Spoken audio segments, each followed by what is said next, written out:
Assalamualaikum warahmatullahi wabarakatuh. Akkam jirtu matiiwwan YouTube channel Zigwaap. Egaa viidiyoo guyyaa har'aa keessatti haala yeroo bilbila keenya irratti moobaayil daataa fayyadamnu qarshii nu jalaa nyaataa yookiin akka nu jalaa fixaa nu rakkiseef haala itti sirreeffannu kan isinitti agarsiisu ta'a.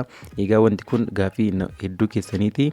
Haala itti sirreeffattanii fi qarshii xiqqoodhaan yeroo dheeraa akka itti fayyadamtan kan isinitti agarsiisu ta'a jechuudha.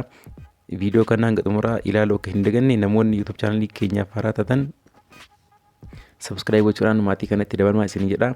Gamanumaan gama barumsa keenya isin dabarsu.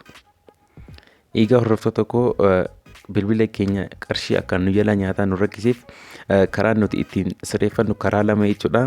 Egaa karaan inni jalqabaa siitingii nuti bilbila keenya keessatti sirreeffannutu jira. Karaan inni lammaffaan immoo appilikeeshinii nuti bilbila keenya irratti feenee ittiin sirreeffannudha.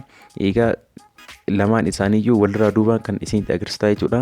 Egaa jalqaba irratti namoonni biyya keessaaf biyya alaa jirtanis wanti kun teelee kamirratti ni dalaga jechuudha. Namoota Itiyoo Teleekoom fayyadamtan Oromiyaa jirtaniifis ni dalaga. Warra biyyoota alaa jirtan warra Shari'aa, Zeenii, Sawaa akkasumas hundiyyuu kamiisaayyuu fayyadamtaniif wanti kun ni dalaga. Hundi keessanuu itti fayyadamaan isiniin jedha.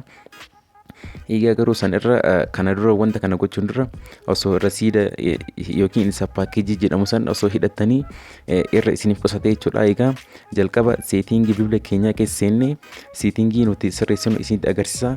Egaa seetingii keessa seentanii akkana ol buttan jechuudha. Seetingii bilbila keessanii egaa isa data usage iddoo jedhu keessa seentanii deniin isa background data jedhu kana keessa seentanii jechuudha. Egaa background data keessa seentanii wanti kun seetingiin kiyyaaf keessa gargar yoo ta'e gubbaarratti background data jettanii isa kana barreessitanii search gochuu dandeessanii. Egaa seetingii bilbila nama kamiiyyuu ni jira jechuudha seetingii kun. Egaa as keessa seentanii akkuma argitan appilikeeshiniiwwan bilbila kiyya irra jiran cufa isaanaaf fidaa. As keessaa yoo kanatti ifee jiraatee jedhe appilikeeshiniin haala kanaan ifee jiraatee jiraannaan appilikeeshiniin kun background yookiin osoo isin hin tuqin ofii isaatii qarshii isin jalaa nyaatee isin rakkisaa jira jechuudha. Egaa haala kanaan cufa appilikeeshinii irraatiyyuu wanta kana cuftan jechuudha. Egaa fakkeenyaaf appilikeeshinii kana yoo akkanatti baneen dhiiseetiniin fakkeenyaaf amma isa kana mee isinitti agarsiisu isa YouTube Studio kana baneen yoo jiraadhe jedhe an Facebook yoon fayyadamaa jiraadhes YouTube Studioon kun osoo an hin baniin ofii isaatii qarshii na jalaa nyaata jechuudha. Egaa irra caalaan bilbila namoota hedduu haala kanaan qarshii jalaa fixe jechuudha. Egaa seetingii kana keessa seenuudhaan appilikeeshinii hundarraayyuu haala kanaan irraa cufattaniitiin sirreeffachuu ni dandeessan jechuudha. Egaa seetingiin nuti sirreeffannee ittiin bilbila keenya akka qarshii nu jalaa nyaanne goonu inni jalqabaa isa kana jechuudha. Egaa hordoftoota koo gama isa lammaffaa yookiin gama isa appilikeeshinii fayyadamnee bilbila keenya qarshii akka nu jalaa hin nyaanne goonu san yoo isin dabarsu. Egaa appilikeeshinichi nuti itti fayyadamnu isa kana jechuudha. Maqaan isaa data jedha. Appilikeeshinii kana keessa akka argattan gama boodarra seeraan waan isinitti himuuf amma haala itti fayyadama isaa isinitti agarsiisa. Egaa jalqaba appilikeeshinii kana erga buufattanii keessa seentan jechuudha. Egaa gama boodarra bakka buufattanii kan isinitti agarsiisa jechuudha. Egaa yoo keessa seentan haala kanaan welcome to data isiniin jedha. Isin jalarratti isa continue jedhu kana si'a tokko tuqxanii turn on data jedha kana dagalee irra dabarsitanii jalarratti isa get started jedhu kana si'a tokko tuqxan jechuudha. Egaa akkuma argitan yoo keessa seentan haala kanaan isiniif fida. Appilikeeshiniin kun haala itti fayyadamni isaa baay'ee salphaadha. Kan baay'ee namatti toludhas. Egaa akkuma jalqaba keessa seentaniin isa bakka kanatti off jedhu kana si'a tokko yoo tuqxan haala kanaan on ta'a. Egaa akkuma on isin gootaniin haala kanaan congratulation jedheetiniin haala kanaan isiniif fide jechuudha. Isiniif dalaguu jalqabe jedha. Egaa si okay jettaniin ittiin haala kanaan banatan jechuudha. Egaa kanatti banatanii booda kana qofaan hin dhumatu. Egaa kana ibsitanii booda galana irratti dhuftanii akkuma argitan isa all my apps kan jedhu kana keessa seentanii egaa achi keessa yoo seentan haala kanaan appilikeeshiniiwwan bilbila keessan irra jiran haala kanaan isiniif fide jechuudha. Egaa akkuma argitan appilikeeshinii hundarraa cufamee jira jechuudha. Appilikeeshiniin tokkochiyyuu daataa kana fayyadamaa hin jiru jechuudha. Egaa haala itti fayyadamtan kan isinitti agarsiisu jechuudha. Amma fakkeenyaaf asirraan dhufeen isa Telegram jedhu kana si'a tokko yoon akkana tuqee jedhe haala kanaan gubbaarratti ol naa bahee naaf baname jechuudha. Egaa daataan bilbila kootii yeroo ammaa kanatti teelegiraamii qofa naaf dalagee jechuudha. Appilikeeshiniin biroo kanneen akka Play Store fi YouTube dugda duubaan seenaniitiin na jalaa hin fixan jechuudha. Egaa namoonni hedduun WhatsApp qofa yookiin Imo qofa ittiin bilbilachuuf yoo jettan qarshii isin jalaa nyaata isin jalaa fixa. Egaa haala kanaan gubbatti eega ol baafattanii gad siqxanii jalarraa appilikeeshinii feetan itti dabalachuu ni dandeessan jechuudha. Mi'a amma fakkeenyaaf an teelegiraamii qofa waan barbaadeef haala kanaan teelegiraamii qofa filadheen itti fayyadamee isin agarsiisaa. Mi'a amma an teelegiraamii qofa filadhee waan jiruuf gama teelegiraamii yoon seenu akkuma argitan daataa bilbila koo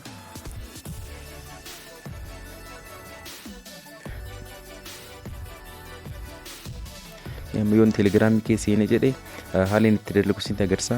Egaa amma teelegiraamii keessa akkuma argitan teelegiraamii irra seeneen jira jechuudha. Akkuma agartan teelegiraamiin haalaan naaf dalagaa jira jechuudha. Egaa teelegiraamiin waan tokko malee rakkoo tokko malee haala baay'ee salphaa ta'een naaf dalagaa jira jechuudha. Akkuma argitan amma fakkeenyaaf miiseejii tokko barreesseen isinitti agarsiisa. Amma fakkeenyaaf miiseejii kana yoon erguuf teelegiraamiin karaa sirrii ta'een yookiin haalaan naaf dalagaa jira jechuudha. Amma ifama konneekshiniin baay'ee waan dalagaa hin jirree fi akkuma argitan miiseejiin teelegiraamiidhaan naaf ergamee jira yookiin waan fedhee namaa erguu ni danda'a jechuudha teelegiraamii fayyadamee. Egaa haala baay'ee akkuma agartan teelegiraamiin naaf dalaguutu jira. Amma gama feesbuukii deebi'een kan feesbuukii immoo isinitti agarsiisa jechuudha. Egaa teelegiraamiin waan reefu eeyyamee fi jiruuf naaf dalagaa jira jechuudha. Egaa gama feesbuukii deemee isin agarsiisu amma gama isa feesbuuk laayitiin fayyadama. Feesbuuk laayitii keessa yoon seenu akkuma argitan feesbuuk laayitiin hin dalagu jechuudha. Waan achi eeyyama hin kenniniif hanga an appilikeeshinii san keessa seenee akka feesbuuk hin dalaguuf eeyyama kennuufitti feesbuukni kun hanga fedhiyyuu osoo wanta ta'ee hin dalagu jechuudha. Egaa akkuma argitan gubbaarraayyuu daataan ni dhaabbate jechuudha. Yeroo isin feesbuukii keessa seentan yookiin appilikeeshinii eeyyama hin qabne keessa seentan jechuudha. Egaa haala kanaan appilikeeshinii feetan qofa kan daataa ittiin fayyadamu yookiin dhimma irra qabdan qofa filattaniitiin haala kanaan bilbila keessan qarshii osoo isin jalaa hin fixin haala baay'ee salphaa ta'een itti fayyadamuu dandeessu jechuudha. Egaa appilikeeshinii baay'ee ajaa'ibaati. Saayiziin isaatis baay'ee xiqqaadha. Baay'ee appilikeeshinii baay'ee namatti toludha. Egaa kabajamtoota maatiiwwan YouTube channel Sikwaap viidiyoo guyyaa har'aa kanarraa waan guddaa akka barattan abdiin qaba. Rakkoo hedduu keessaniif furmaata ni ta'a jedheen isin qabadhee dhufee. Egaa appilikeeshinii kana ammoo iddoon isin argattan appilikeeshinii kana Play Store irraa argattanii akkuma agartan cinaarra isiniif kaa'ee jira. Play Store irra seentanii daataa jettanii yoo barreessitan isa jalqaba irratti isiniif dhufu kana appilikeeshinii jalqaba irratti isiniif dhufu kana jechuudha. Egaa Play Store irraa buufachuu dandeessanii dabalataanis teelegiraam chaanaalii koo isa Sikwaap irra isiniif kaa'ee jechuudha. Egaa teelegiraamii irra seentaniitiin